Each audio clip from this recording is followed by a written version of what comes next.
Hi guys, welcome to Synergistic Horsemanship, and today we're going to talk about different irrigation styles for your pasture and what that does for your pasture and what your options might be. Remember to subscribe to our channel for one, because if you want us to keep making more videos, we really need subscribers to help us out. So here in the great state of Nevada, a lot of the ranches have water rights, and which allow us to, from flood irrigation off the mountain.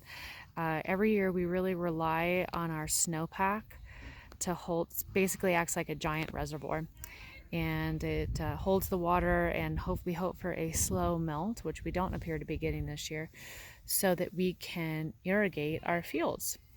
One of the advantages of flood irrigation is that it's pretty cost effective. It really doesn't cost much every year for our water rights.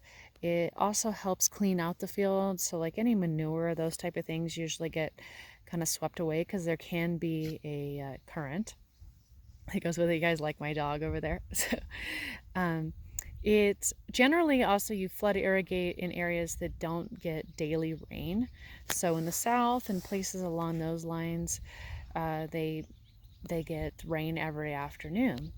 Now, advantages to getting rain every afternoon is you don't have to worry about irrigating. Also, the soil has a tendency to be a little bit less potent, so most of the time the grass itself is less nutritious. That's a good and a bad thing, right? So less nutritious can also mean less sugar. So a lot of times horses that are maybe metabolic in this area where our grass is really potent won't be out east. And we've had that, with horses coming out here and changing hay, and all of a sudden, oh, they're metabolic, or oh, they're sensitive to sugars. So that can definitely be a factor, because the constant rain constantly drains the soil. Now, another advantage to flood irrigating versus, like I said, the every afternoon, is that the ground is actually allowed to dry up, right? So we don't have mud all year long like they can have in other places. And so that's a really good thing as well. A disadvantage to flood irrigating is if you turn your horses out and it's at all wet, you're going to start to get these ruts. So like ruts that you see here, ruts along the outside. And one of the problems, I should say, with that is that when you flood irrigate, the water does go to the lowest spot. As a result, you have to be really picky about when you turn your horses out on your field, right?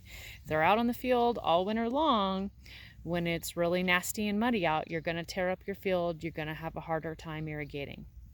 So that's really important to be aware of. I know for us, we pull them off on the winter most of the time. We will put them out if it's frozen, not like ice, but just if the ground is frozen, because then they won't tear it up. Once it starts to get to the mud stage, we pull them off, we put them in the round pen, because when we want to preserve our pasture. Now, one might ask us, well, why don't we have sprinklers? Sprinklers are an excellent idea in most places.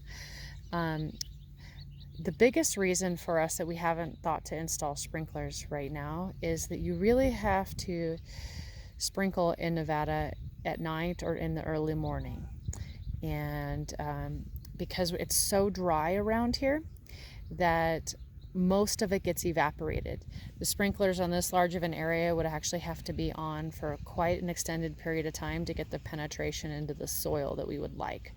The flood irrigation makes it so that the water is here and then it's gone, but it gets to sit on the soil for a couple days. This portion here is a little bit hard for us to get to, so a lot of times you guys will see me pull a sprinkler out here in the middle and kind of move it around depending on on what areas I think needs to be sprinkled.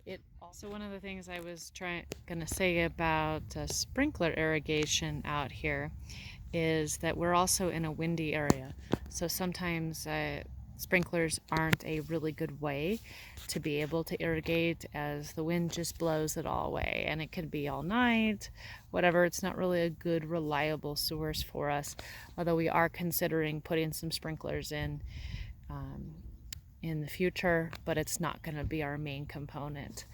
So yeah, so I hope you guys enjoyed this talk.